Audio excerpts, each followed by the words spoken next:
ನಾನು ವಿನಾಯಕ ಕೃಷ್ಣ ಗೋಕಾಕ್. ಸವನೂರಿನ ಮಣ್ಣಿನಲ್ಲಿ ಹುಟ್ಟಿ ಕೃಷ್ಣರಾಯರ ಸಂಸ್ಕಾರದಲ್ಲಿ ಬೆಳೆದ ಹೆಸರು.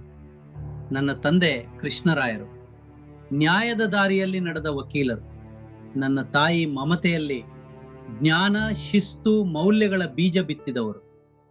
ಒಬ್ಬ ಶಿಕ್ಷಕನಾಗಿ ಶುರುವಾದ ನನ್ನ ಪಯಣ ಕವಿಯಾಗಿ, ಚಿಂತಕರಾಗಿ, ಕನ್ನಡದ ಧ್ವನಿಯಾಗಿ ಬೆಳೆದಿತ್ತು. ನನ್ನ ಕೈಯಲ್ಲಿ ಪುಸ್ತಕವಿತ್ತು, ಮನಸ್ಸಿನಲ್ಲಿ ಭಾಷೆಯ ಬೆಂಕಿ ಇತ್ತು.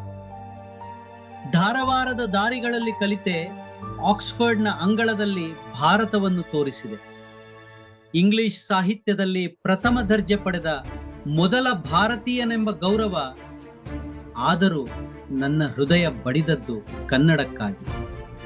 ನಾನು ಬೋಧಿಸಿದೆ, ನಾನು ಬರೆದೆ, ನಾನು ಯೋಚಿಸಿದೆ, ನಾನು ಕನ್ನಡವನ್ನು ಜಗತ್ತಿಗೆ ಪರಿಚಯಿಸಿದೆ.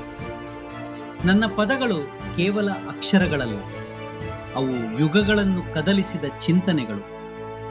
ಭಾರತ ಸಿಂಧುರಶ್ಮಿ ನನ್ನ ಕನಸಿನ ಮಹಾಕಾವ್ಯ.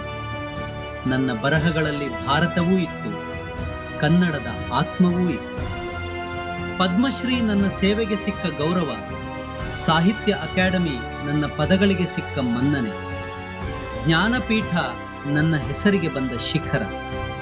ಆದರೆ ನನಗೆ ದೊಡ್ಡ ಪ್ರಶಸ್ತಿ ಕನ್ನಡ ಜನರ ಪ್ರೀತಿ. ಒಂದು ದಿನ ನಾನು ಕೇಳಿದೆ, ಈ ನಾಡಿನಲ್ಲಿ ಕನ್ನಡಕ್ಕೆ ಮೊದಲ ಸ್ಥಾನ ಯಾಕಿಲ್ಲ? ಆ ಪ್ರಶ್ನೆ ಚಳವಳಿಯಾಯಿತು.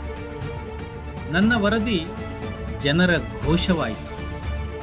ರಸ್ತೆಗಳಲ್ಲಿ ಲಕ್ಷಾಂತರ ಕಂಠಗಳು ಮೊಳಗಿದವು.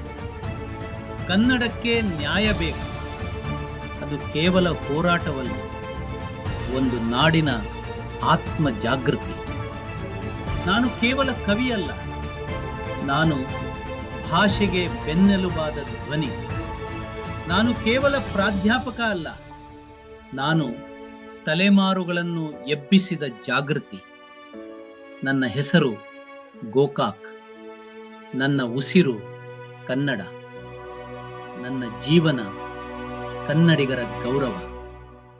ಜೈ ಕರ್ನಾಟಕ.